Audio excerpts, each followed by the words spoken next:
Hello friends and welcome to my channel Instant Nerd. Today we will learn how to use ChatGPT to simplify legal agreements. So first of all, open your browser and type in ChatGPT and make sure that you are logged in.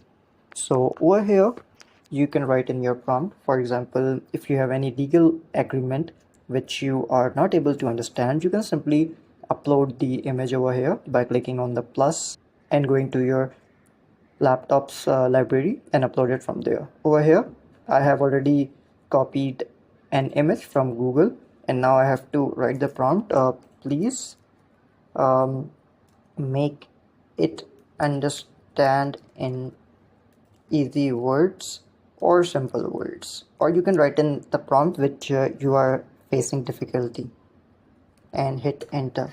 Now what ChatGPT will do, ChatGPT will read the image or whatever file that you have uploaded and give a simpler version of the provided document. As you can see that ChatGPT has given me the answer and have explained the agreement in simple words. Thank you so much for watching the video. If you like it, please like and subscribe to our channel.